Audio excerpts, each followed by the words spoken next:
Party की केंद्र की सरकार और राजस्थान की सरकार सपने दिखा रही हिंदुस्तान वालों को 2047 के। और अभी भी ब्लड के जो कैंप लगते हैं उसमें हेलमेट लागू करें नहीं करें, गिफ्ट दें नहीं दें, उस पर रोक लगा रही है। जो प्लाज्मा चोरी कर रहे हैं, ब्लड चोरी कर रहे हैं, जो किडनी बेच रहे हैं, और जो चिकित्सा मंत्री है उनसे महकमा संभाल नहीं रहा है। और ऐसे बयान दे के ऐसे नहीं, लेकिन राजकुमार भाई, राजनीति से इतर अगर आप सोचकर देखेंगे तो आपको भी लगेगा कि हाँ इससे कालाबाजारी रुकेगी, हाँ इससे ब्लड की मिक्सिंग रुकेगी, हाँ इससे यहां पर दान लेकर दूसरे स्टेट में बेच देना ये सब रुकेगा। स्वप्निल जी, मैं आपके चैनल पे विनम्रता पूर्वक भारतीय जनता पार्टी से पूछना चाहता हूं कि जिन बड़े लोगों के इशारे पर प्लाज्मा और ब्लड की चोरी हुई थी, एक को भी पकड़ा क्या? एक का नाम बता दीजिए किसी बड़े को पकड़ा हो।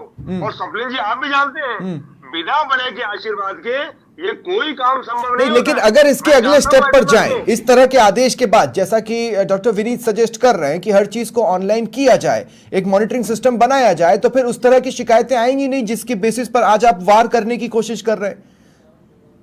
डॉक्टर साहब सुझाव अच्छे दे रहे हैं। मैं कह रहा हूं हमारे राजस्थान के जितने भी चिकित्सक हैं, चिकित्सा कर्मी, सब बहुत बेहतर काम कर रहे हैं। हम उनको सैल्यूट करते हैं। कोरोना में नहीं तो मैं समझा नहीं आपका रिएक्शन। मैं समझना चाहता हूं, आप ये कह रहे हैं कि नहीं हेलमेट देने वाले ब्लड कैंप्स लगते रहें, कंबल देने वाले ब्लड कैंप्स लगते रहें, या उसके पीछे जो खेल हो रहा है उसको रोकने के लिए उस तरह के कैंप्स रोकना जरूरी है? पूरी कांग्रेस पार्टी बिल्कुल, उनके पीछे जो खेल हो रहा है उसको रोका क्या? हेलमेट देने से, कंबल देने से, या कोई मग देते हैं, कॉफी मग देते हैं, या कोई और को गिफ्ट देते हैं, उससे प्लाज्मा बेचने वाले रुक जाएंगे क्या? उससे खून बेचने वाले रुक गए क्या? और जो प्राइवेट संस्थाएं कर रही है वो तो अलग बात है। नहीं, पर ये इस तरह के कैंप्स लगते रहे, इसीलिए तो इस तरह की चीजें होती रही ना राजकुमार भाई। इस तरह की कैंप्स लगते रहे इसीलिए इस तरह की चीजें होती रही, उनको एक प्लेटफॉर्म मिला। अब जब वो प्लेटफॉर्म ही खत्म कर देंगे तो हो सकता है आगे के स्टेप में वो चीजें रुक जाएं। देखिए, मेरा व्यक्तिगत मामला है, ब्लड डोनेशन कैंप लगातार पूरे प्रदेश जिले में, हर वार्ड में, हर कॉलोनी में लगते रहने चाहिए।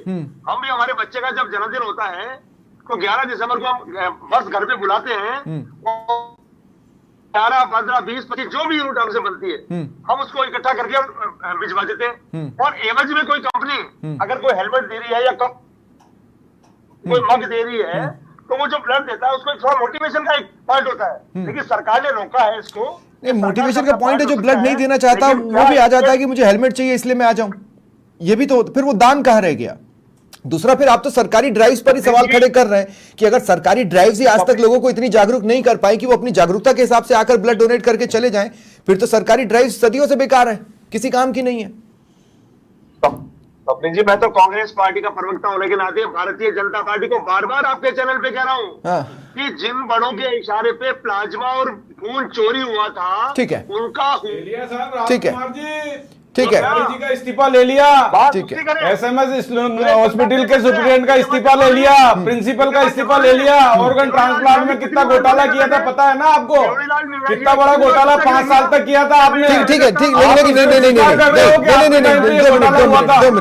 2 मिनट कर रहे हो ना राजकुमार भाई, 2 मिनट रुकिए, सुरेश भाई 2 मिनट रुकिए, मैं आपसे कह रहा हूँ ये स्वीकार कर रहे हैं कि टॉपिक की अपनी अपनी अंडरस्टैंडिंग है। मैं आपसे एक बात कहना चाह रहा हूँ कि जो सजेशन डॉक्टर विनीत की ओर से आया, मैं चाहता हूं आप उसको सरकार तक पहुंचाएं। वो बात बिल्कुल सही सजेशन है, निश्चित रूप से करेंगे। आप ऑनलाइन कर दीजिए, आप डाउट की गुंजाइश ही खत्म कीजिए। लेकिन कांग्रेस के प्रवक्ता अगर कोई अच्छी चीज है उसमें भी बुराई ढूंढ रहे। अरे भाई, 5 साल तक आपके ऑर्गन ट्रांसप्लांट ये और किस तरह से यहाँ पे हुआ, उसमें आपने जो RUHS का प्रिंसिपल वाइस चांसलर है वो इन्वॉल्व है। ये फिलहाल वो मसला नहीं है, प्रिंसिपल इन्वॉल्व है, फिलहाल वो मसला नहीं है, फिलहाल ये वो मसला नहीं है, इसीलिए